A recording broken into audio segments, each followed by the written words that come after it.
So one of the best combat sports atmospheres just wrapped up in the main event for UFC Noche. Merab Dvalishvili stifled Sean O'Malley through his well-known incredible work rate and wrestling intensity. But there were a couple of things that he did that were incredibly effective tactically that completely shut down most things Sean O'Malley had to offer. When it comes to these striker versus grappler matchups, I truly believe that whoever starts fast usually wins the fight. The reason why I believe this is because I think it affects the fighter psychologically. If the grappler gets a hold of the striker fast, the striker is likely going to start fading. If the striker starts landing accurately, then the grappler is going to start getting desperate for takedown entries and not even bother setting it up. And Merab was able to start fast and make O'Malley look completely worn down physically, and we'll touch back on this later on in the video. A common theme for this fight as soon as it started was the fact that there was a lack of activity from both fighters in this fight. Obviously for O'Malley it was much more apparent because he's the striker, and generally speaking he has a pretty high work rate. Very rare that you'll see him be this inactive. Merab has a high work rate as well, and if you look at the stats in this fight, Merab outworked O'Malley convincingly. However, it is misleading because 54% of Merab's strikes were thrown on the ground, but on the feet it was pretty much close to even. But the reasoning behind both fighters' inactivity is very simple. O'Malley obviously doesn't want to expose any windows on the center line for Merab to be offensively minded against his offense, which is why you saw a lack of leg attacks in this fight. It's very simple. When you throw, you're vulnerable. When you throw less, logically, you're less vulnerable. So he was likely opting to try to counterpunch on the back foot as much as possible to start the fight.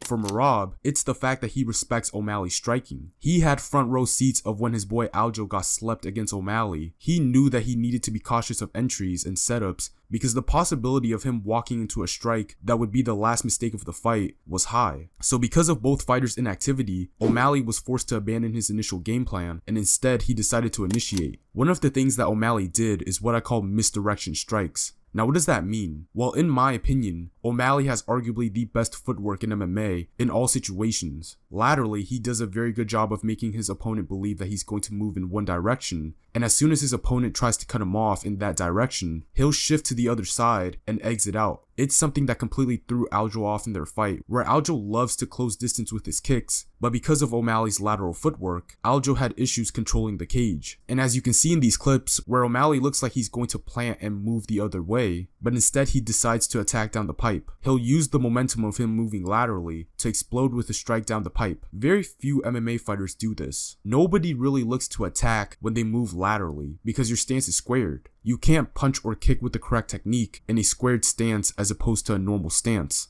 Another thing that O'Malley did for a majority of the fight on the feet was lead with a lot of twos to the body. Now O'Malley in his last fight surprised me with the fact that he was consistently targeting the body against Chito Vera. That's not something that he usually does, especially with punches. O'Malley at times likes to close range and attack down the pipe with a naked 2, similar to how Michael Venom Page likes to leap into range with a 2. Except O'Malley doesn't leap in, but the idea is the same. Now he usually doesn't pay for this habit because he's bigger than everyone in the division. Everyone he fights doesn't understand distance the same way he does. However, in this fight, I'm not sure why he consistently kept doing this. My theory as to why is probably because he thought he could use his range to his advantage and be able to land those long twos to the body, and just in case Merab does try to shoot for an entry, he's essentially low enough to be ready for a takedown. Because when you fight a wrestler, you have to be wary about the fact that a takedown can come at any time when you attack. And in a high level fight like this, it is not efficient to try to defend takedowns in a way where you have to transition from offense to defense. You essentially want to try to do both at the same time, but that's just my theory, I'm not too sure. Maybe he was trying to set up a 2 over the top by attacking the body first.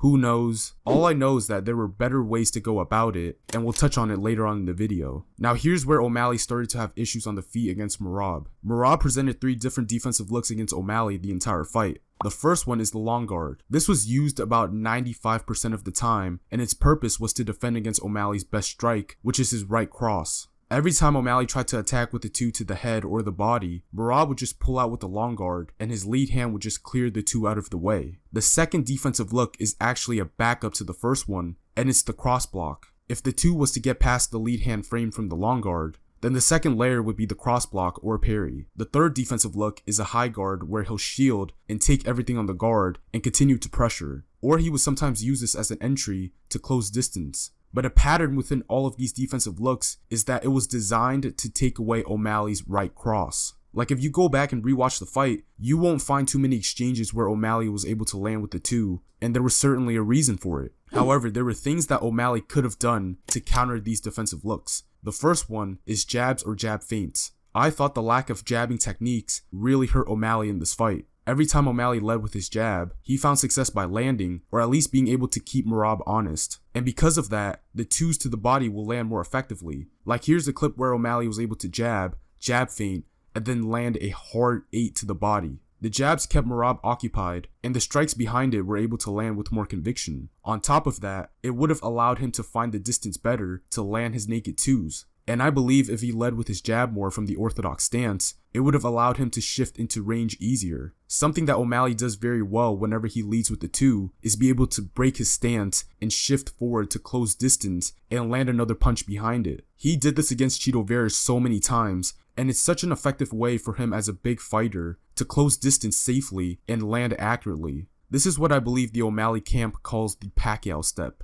However, O'Malley made two mistakes in this fight regarding his shifting. The first one obviously goes hand in hand with our last point with the jab, because him leading with a naked two will likely influence Merab to pull out of range, and O'Malley's going to overshoot every single time. If you set it up with the jab, and the two lands cleaner, the punch after the shift will land even harder because there's not enough time for the opponent to pull out of range quickly enough. The second mistake is that O'Malley decided to shift starting in a southpaw stance. But that doesn't make any sense, because why would you set up a strike where your opponent's defense is predicated on defending the right cross? So why would you bother to set it up? Instead, he should have shifted in his orthodox stance the entire fight. Because if you look at Merab's defense, he's defending the right cross with both of his hands. You have the lead hand frame and the cross block behind it. So he's pretty much telling you, don't hit me in the face with the right cross at all. And if you pay attention, a southpaw 2 or an overhand left is open within this defensive look. In basketball, we call this taking what the defense gives us. And when O'Malley took what the defense gave him by shifting from his orthodox stance, some of his most significant strikes came from this technique. He also added a variation to this technique by adding a rear knee feint instead of a 2 or a backhand feint, and it worked very well. If you combine the last 2 points that I made together, O'Malley on paper would have been able to take away almost everything Merab had to offer. O'Malley obviously got taken down many times during the fight,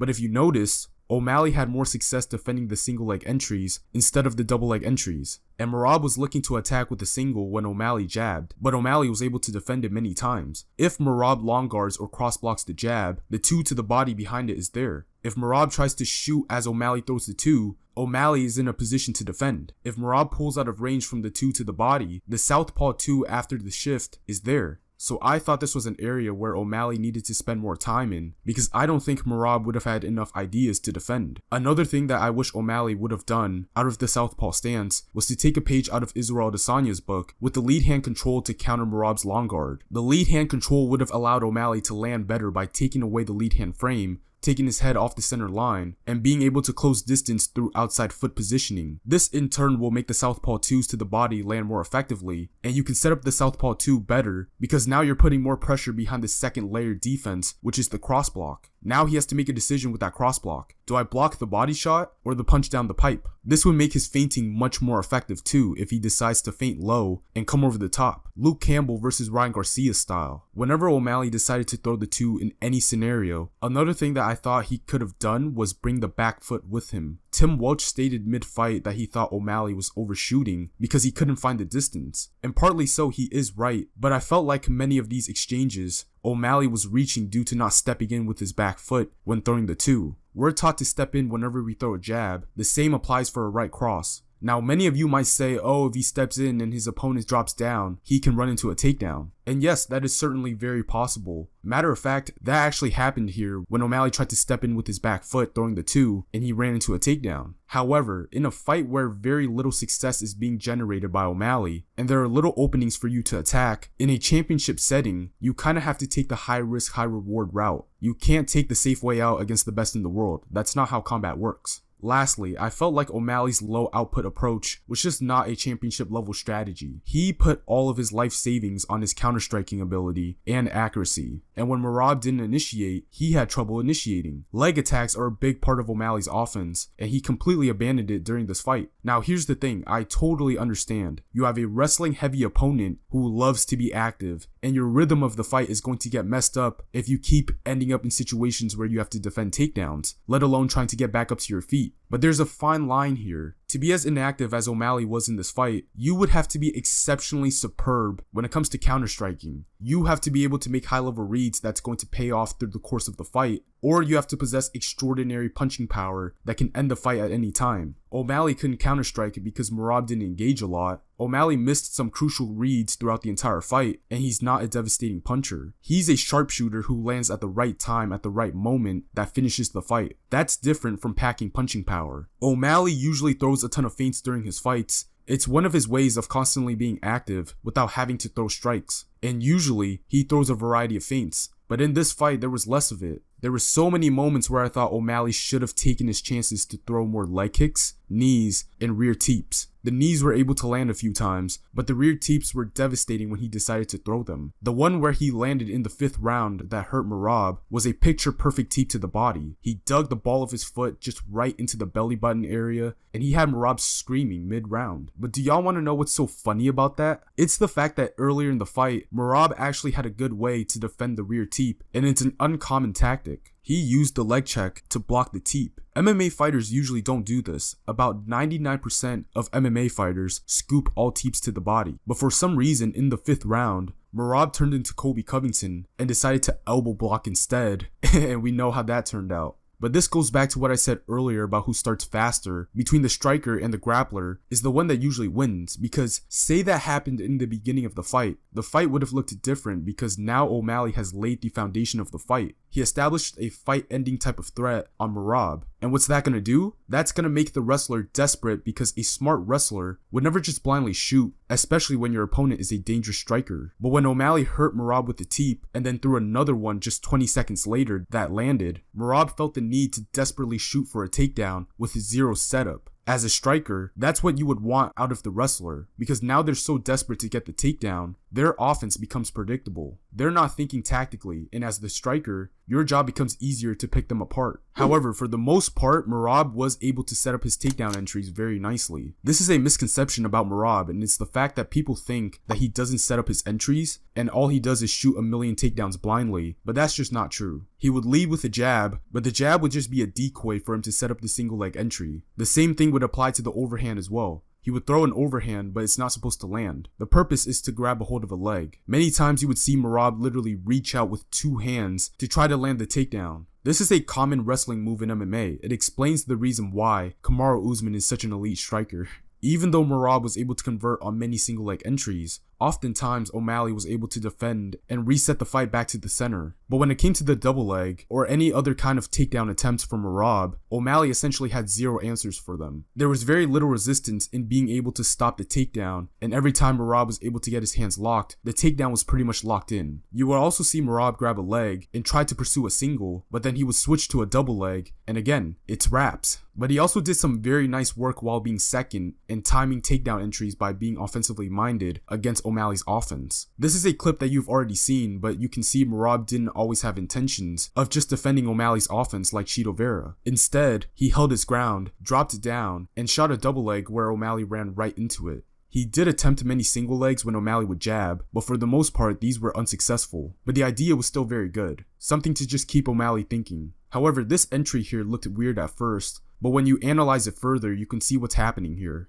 O'Malley threw a 1-2 and Merab blocks it with a high guard. Just 2 seconds later, O'Malley feints and Merab just shoots. Usually when somebody feints at you, you either defend, block, or take a step back. And O'Malley threw an uppercut feint. Again, something a lot of MMA fighters don't do. But Merab, instead of biting on the feint and then attacking, he uses the feint as an opening to defend with a high guard while shooting for a takedown. He closes the space, initiates a clinch, gets Sean up against the fence, and lands a trip. This shows that Merab was looking to land takedowns in all scenarios. on the front foot, on the back foot, up against the cage, being first, being second, etc. This is what you have to do against an elite striker in your division, and he did very well. But the one thing that Merab did that was very surprising to me was the fact that he, in a way, manipulated the one area that O'Malley is good at, and that is distance. On the 400-to-1 combat socials, I posted a graphic stating that Merab's tallest opponent prior to O'Malley was Terrion Ware, and he was 5'8". O'Malley is 5'11", and I asked whether or not that would impact the fight, because fighting somebody that is that much bigger than your usual competition, the distance for you to land against somebody that is 5'8" compared to 5'11" is completely different, not to mention the distance for them to land against you. However, that ended up not being a factor because at times Merab was essentially hanging outside of O'Malley's kicking range, just constantly bouncing around. This offset O'Malley's offense where O'Malley couldn't establish the range, and the feinting pretty much became useless. Merab is at a distance where he knows he and O'Malley cannot land. So if O'Malley tries to feint, he's likely not going to draw a reaction out of Merab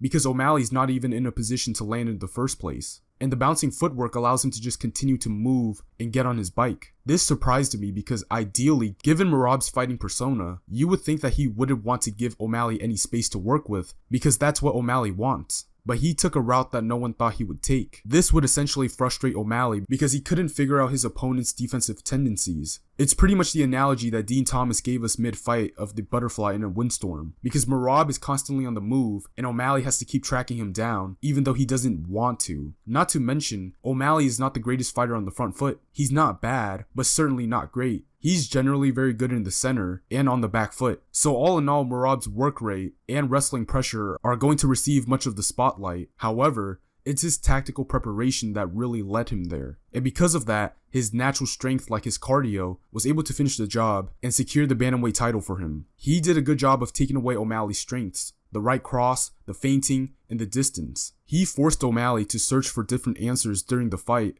but the answers never came.